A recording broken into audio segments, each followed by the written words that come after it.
ये समझ लीजिए कि मैं कम से कम 1.5 लाख वोटों से ज़्यादा वोट लूँगा।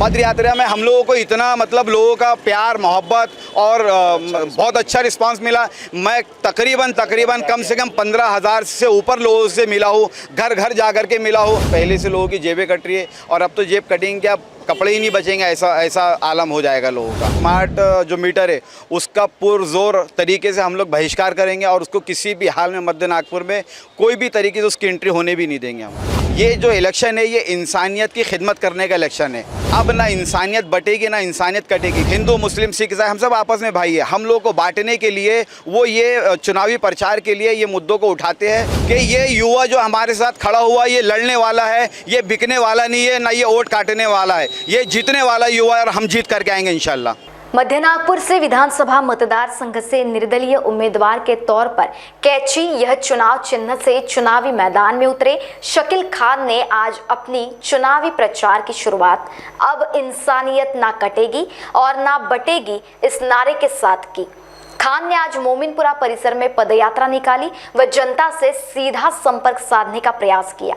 शकील खान के अनुसार मध्य नागपुर यह एक अधिक जनसंख्या घनत्व वाला क्षेत्र है और यहाँ की समस्याएं भी शेष नागपुर शहर से कुछ भिन्न है, जिस पर अब तक कोई भी सरकार संज्ञान लेने में असमर्थ साबित हुई है। महान्यूज 7 से शकील खान ने बात की, देखिए यह खास रिपोर्ट। इस समय मौजूद है मध्य नागपुर की विधानसभा सीट पर और यहाँ पर शकील खान जो कि निर्दलीय उम्मीदवार है वो हमारे साथ आज मौजूद है। उनसे बात करते हैं कि किस तरीके के मुद्दों के साथ वो चुनावी मैदान में उतरे हैं। शकील जी बताइए कि किन मुद्दों के साथ आप इन चुनावी मैदान में उतरे हैं। आप एक निर्दलीय उम्मीदवार हैं। देखिए यहाँ पर मध्य नागपुर में बहुत सारे मतलब समस्या है। एक समस्या क्या, अनेक समस्या यहाँ पर, जैसे कि आप ले लीजिए यहाँ पार्किंग की समस्या है, यहाँ पर पानी की समस्या है, यहाँ पे बिजली की समस्या है, यहाँ पे हेल्थ की समस्या है, यहाँ पे एजुकेशन की समस्या है। यहाँ समस्याओं का अंबार लगा हुआ है। नेता लोग जो चुन करके आते हैं, जो हमने दूसरे इसके पहले जो नेताओं को चुन करके ला करके दिया, वो कोई काम नहीं करते, सिर्फ वोट लेते हैं और किनारे हो जाते हैं। मध्य नागपुर की जो विधानसभा सीट है ये सबसे ज़्यादा पॉपुलेटेड मतलब जनसंख्या की घनत्व वाली सीट है। जनसंख्या ज़्यादा होने की वजह से क्या क्या समस्या है यहाँ के जनता को, यहाँ के रहवासियों को आती है? यहाँ के रहवासियों को सबसे बड़ी समस्या ये है कि यहाँ पर पानी टाइम से नहीं आता है, पानी के बिल ज़्यादा आते हैं, इलेक्ट्रिक के बिल ज़्यादा आते हैं। फिर उसके बाद में अभी एक नया आने वाला है डिजिटल मीटर, वो बहुत बड़ी समस्या है। लोग अभी से उसको लेकर के बहुत ज़्यादा परेशान हैं और लोग जो सोच रहे हैं कि भाई ये अगर मीटर आ गया तो वैसे पहले से लोगों की जेबें कट रही है और अब तो जेब कटेंगे क्या, कपड़े ही नहीं बचेंगे, ऐसा आलम हो जाएगा लोगों का। तो आप अगर मतलब इलेक्शन आप अगर जीतते हैं तो ऐसे में क्या आप वो जो स्मार्ट मीटर्स है और ये सारी समस्याओं के लिए आप जनता के लिए खड़े रहेंगे लड़ाई के लिए? हम अपने क्षेत्र में खास करके मध्य नागपुर में स्मार्ट जो मीटर है उसका पुरजोर तरीके से हम लोग बहिष्कार करेंगे और उसको किसी भी हाल में मध्य नागपुर में कोई भी तरीके से उसकी एंट्री होने भी नहीं देंगे। हमको जितना हो सकेगा हम उसके लिए आंदोलन करेंगे। हमारे जितने भी नौजवान हैं वो सब मिल करके पुरजोर तरीके से उस स्मार्ट मीटर को, डिजिटल मीटर को, उसका पूरी तरीके से हम बहिष्कार करेंगे। आप एक नारे के साथ में चुनावी मैदान में उतरे हैं जिसका कहना है कि अब इंसानियत न कटेगी और ना बटेगी। इसके क्या मायने हैं असलियत में? देखिए ये जो मंच है, ये मंच जो है ये इंसानियत मतलब ये मंच जो है ना मंदिर के इलेक्शन का है, ना मस्जिद के इलेक्शन का है, ना दरगाह के इलेक्शन का है। ये जो इलेक्शन है ये इंसानियत की खिदमत करने का इलेक्शन है। ये जो मंच है ये इंसानियत की खिदमत करने का, उसमें सभी धर्म के लोग आ गए, हिंदू मुस्लिम सिख ईसाई। तो जैसे दूसरे पार्टियों ने जो एक नारा लगाया है बटोगे तो कटोगे, तो मैंने वो उस नारे का जवाब दिया है कि अब ना इंसानियत बटेगी ना इंसानियत कटेगी। क्यों कि ये मंच सिर्फ इंसानियत की खिदमत करने का, इंसानियत की सेवा करने का है। और अब लोग समझ गए कि कुछ पार्टियां जो है अपने मफाद के चक्कर में हम भाइयों को, हिंदू मुस्लिम सिख ईसाई हम सब आपस में भाई है, हम लोगों को बांटने के लिए वो ये चुनावी प्रचार के लिए ये मुद्दों को उठाते हैं और जब चुनावी प्रचार इनका ख़त्म हो जाता है तो मुद्दों को बंद कर देते हैं और उसमें आपस में फूट आती है। लेकिन अब जनता जाग चुकी है, वो समझ चुकी है और सारी जनता चाहती है कि अब हम शकील खान को जिता करके लाए मध्य नागपुर से। सारे नौजवान मेरे साथ है, सारी जनता मध्य नागपुर के मेरे साथ है, चाहे वो कोई भी धर्म का हो, क्योंकि उनको पता है कि इस लड़के का, इस बच्चे का, इस भाई का क्या मोटिव है, ये क्या लेकर के उतरा है। ये चाहता है कि इंसानियत की खिदमत हो, इंसानियत का काम हो, ना कि किसी हिंदू का काम हो, ना किसी मुसलमान का काम हो, ना किसी सिख, ना किसी ईसाई का काम हो।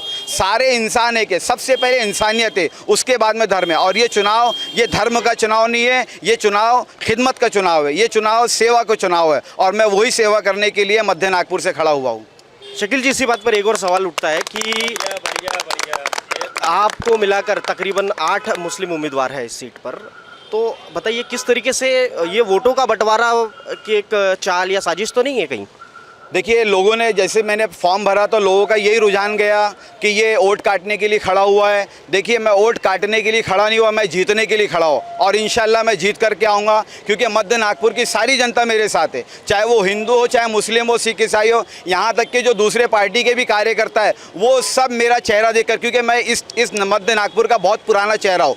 मेरी पीढ़ी जो 100 साल से मध्य नागपुर में रह रही है, हमारे रिलेशन मध्य नागपुर में बहुत है, हम खुद मध्य नागपुर के, हमारे भाई, हमारे दोस्त सब यहीं पर है। तो ये सब खुश हो गए कि ये युवा जो हमारे साथ खड़ा हुआ, ये लड़ने वाला है, ये बिकने वाला नहीं है, ना ये वोट काटने वाला है, ये जीतने वाला युवा है और हम जीत करके आएंगे इंशाल्लाह।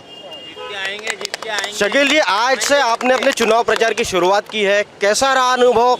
कितने मतदाताओं तक आज आप पहुंच पाए हैं? देखिए, मैं आज मेरी पहली सभा थी, पहली मेरी रैली थी, सभा नहीं, पहली मेरी पद यात्रा थी। पद यात्रा में हम लोगों को इतना, मतलब लोगों का प्यार, मोहब्बत और बहुत अच्छा रिस्पांस मिला। मैं तकरीबन कम से कम 15,000 से ऊपर लोगों से मिला हूँ, घर घर जा कर के मिला हूँ। सुबह से हमारी पद यात्रा चालू थी, कई लोगों ने मेरा नाम सुना था, कई लोगों ने चेहरा नहीं देखा था। जब मैं डोर टू डोर गया तो लोग मुझे पहचाने, अरे ये तो अपना ही बच्चा है, अपना ही भाई है, अपना ही भतीजा है। लोग बड़े खुश हुए और बोले कि हम आपको जिता के लाएंगे, हिंदू मुस्लिम सिख ईसाई सब मिल करके शकील खान को चुना करके लाएंगे। अंत में एक और सवाल कि आप मतलब कितने वोटों का टारगेट लेकर चले हैं, कितने आपको मत मिलेंगे अंत में? ये समझ लीजिए कि मैं कम से कम 1.5 लाख वोटों से ज़्यादा वोट लूँगा, क्योंकि जिस तरीके से मेरा ग्राउंड लेवल पर मेरा सर्वे हो रहा है, ग्राउंड लेवल पर मेरी नौजवानों से बात हो रही है, बुज़ुर्गों से बात हो रही है, ख़ास करके मध्य नागपुर के जो बुज़ुर्ग हैं, जो बहुत कई उनको नेताओं ने बहुत तरीके से प्रताड़ित किया, उनकी इज्जत के साथ खेला, ऐसे बुज़ुर्ग लोग मेरे साथ जुड़े हैं और उन्होंने कहा इंशाल्लाह हम आपको चुना करके लाएंगे। और अंदर से भी वो लोग काम कर रहे हैं और बाहर से खुल करके भी नौजवान मेरे साथ में है। आपको कैची ये चुनाव चिन्ह मिला है, कैसा लगता है आपको? क्या समझ रहे कि किस तरीके से कैची जो है वो गड़बड़ करने वाले को काटेगी? देखिए, ये बड़े आश्चर्य की बात है कि मैंने जब फॉर्म भरा था तो उसमें एक ऑप्शन होता है कि आपको चुनाव चिन्ह क्या क्या चाहिए। उसमें 3 ऑप्शन होते हैं, मैंने तीनों ऑप्शन भरा था, जिसमें से एक था कि सिलेंडर मुझे चाहिए, जो बड़ा मतलब एक अच्छा चर्चित चुनाव चिन्ह है वो। उसके बाद में मैंने ऑटो भरा था और तीसरा मैंने डायमंड भरा था, लेकिन वो तीनों नहीं मिला। और मेरी किस्मत अच्छी थी और ऊपर वाला मेरे साथ है, तो वो चाहता है कि कैची उसको मिले और कैची से सबका जो है वो सबको काटते हुए मैं ऊंचाइयों पर जाऊं और ये जनता मेरे साथ में मुझको अपने ऊंचाइयों पर लेकर के जाओ और इनकी मजबूत आवाज़ बन के मैं सामने आऊँ। अंत में हमारे चैनल के माध्यम से आप मध्य नागपुर की जनता को क्या संदेश देना चाहेंगे? आपके वोटर्स को क्या कहना चाहोगे आप? मैं आपका बड़ा आभारी हूँ कि आपने मुझे इस लायक समझा कि आप अपने कैमरे पे मुझको आपने टाइम दिया। मैं मध्य नागपुर की जनता से यही अपील करता हूँ, यही गुजारिश करता हूँ, यही इल्तिजा करता हूँ कि आप लोग कुछ नया करिए, कुछ नया सोचिए, क्योंकि वक्त अब जो है वो परिवर्तन का वक्त है। अब जो वक्त है परिवर्तन का है, हमने सब कुछ चुना करके लाया, अब परिवर्तन का वक्त है। और सारी जनता को मैं यही कहूँगा कि आप लोग सब मिल करके एक तरफा वोट मारिए, मतलब इतिहास बदल दीजिए। जो काम अब तक नहीं हुआ वो ऐसा काम हो कि लोग सोचे कि ये निर्दलीय उम्मीदवार था, कि ये कोई बड़ी पार्टी का उम्मीदवार था। ऐसे मतों से मेरे को चुना करके लेके आइए कि बड़ी बड़ी पार्टियों के होश फाख्ता हो जाए, वो सोचने पर मजबूर हो जाए कि ये मध्य नागपुर का कौन सा बंदा है कि जिसको जनता इतनी मोहब्बत करती है, इतना प्यार करती है कि अपने पूरे होठों से उन्होंने चुना करके लेकर के आया। मैं आप लोगों से सबसे विनती करता हूँ कि मुझे भारी मतों से चुना के लाइए और मैं आपकी मजबूत आवाज़ बनूँ, ऐसी आवाज़ बनूँ कि आपका एक काम मेरे एक फ़ोन पर नहीं, मेरे एक इशारे पर हो जाए। मेरे फ़ोन करने की ज़रूरत नहीं हो, आप मेरे ऑफिस आए और आपका काम हो जाए। ऐसी आवाज़ मेरे को बनाइए और ऐसी ताकत आप लोग मेरे साथ अपनी ताकत को मेरी ताकत के साथ मिलाइए। तो ये थे शकील खान, निर्दलीय उम्मीदवार मध्य नागपुर से। कैमरा पर्सन अविनाश दोतरड के साथ मुकुंद चौरसिया, महान्यूज़ 7 नागपुर।